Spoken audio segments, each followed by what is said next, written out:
তোমরা সবাইকে স্বাগত জানাচ্ছি আরও একটি নতুন টিউটোরিয়ালে।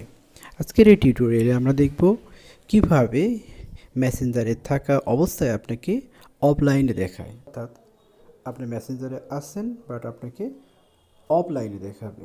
এই কাজটি কিভাবে করব, অর্থাৎ এই সেটিংসটা কিভাবে আপনার মেসেঞ্জারে সেট করবেন, তার জন্য সর্বপ্রথম আপনাকে মেসেঞ্জারে প্রবেশ করতে হবে। আমি আমার মেসেঞ্জারে প্রবেশ করছি।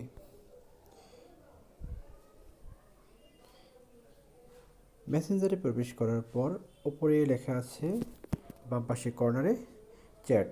এখানে মেসেঞ্জারে যে প্রোফাইল রয়েছে এখানে ক্লিক করে দেব। এখানে ক্লিক করলে এরকম একটি পেজ শো করবে। তো এরকম একটি পেজ যখন শো করবে আমরা একটু স্ক্রল করে নিচের দিকে আসব। স্ক্রল করে নিচের দিকে আসার পর এখানে প্রোফাইলের আন্ডারে বেশ কয়েকটি অপশন দেখতে পারবো।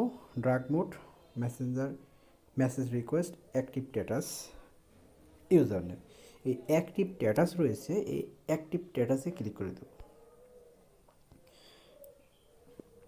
অ্যাক্টিভ স্ট্যাটাস ক্লিক করলাম। এরপর এখানে দেখতে পাচ্ছেন অ্যাক্টিভ স্ট্যাটাসের নিচে লেখা আছে show when you are active. এটা অফ করা আছে, অর্থাৎ আমি মেসেঞ্জারে এখন অ্যাক্টিভ, বাট অন্য কেউ আমাকে বুঝতে পারবে না যে আমি অ্যাক্টিভ আছি, আমাকে অফলাইনে দেখাবে। তো এটা আমি অনলাইনে করার জন্য চালু করে দিতে হবে। আমি ব্যাক দিলাম। এখন আমাকে মেসেঞ্জারে দেখাবে। আবার আমি যদি অ্যাক্টিভ থাকি কিন্তু অফলাইনে দেখার জন্য আমি এটাকে আপনার অফ করে দেব। এই যে এখানে বিভিন্ন ধরনের ফাংশন আছে, কতক্ষণের জন্য আমি এটা অফ করে রাখবো।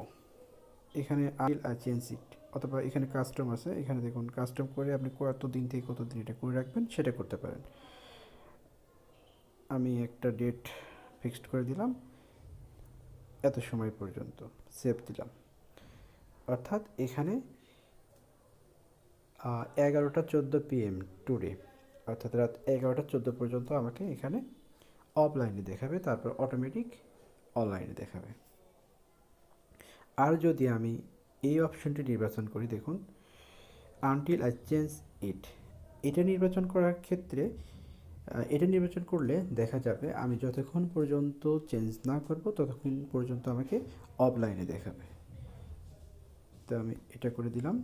দেখুন এখন আমাকে মেসেঞ্জারে অফলাইনে দেখাবে, ইনঅ্যাক্টিভ দেখাবে, বাট আমি স্টিল ইন মেসেঞ্জার। তো এইভাবে আমরা এই কাজটি করতে পারি। অর্থাৎ আমি মেসেঞ্জারে থাকার পরেও আমাকে অনেকেই ইনঅ্যাক্টিভ দেখাবে, অনেকে মানে সকলেই ইনঅ্যাক্টিভ দেখাবে। তো এই ছোট্ট একটা টিউটোরিয়াল ছিল। এরকম অনেক ছোট ছোট টিউটোরিয়াল নিয়ে আপনাদের সামনে হাজির হব।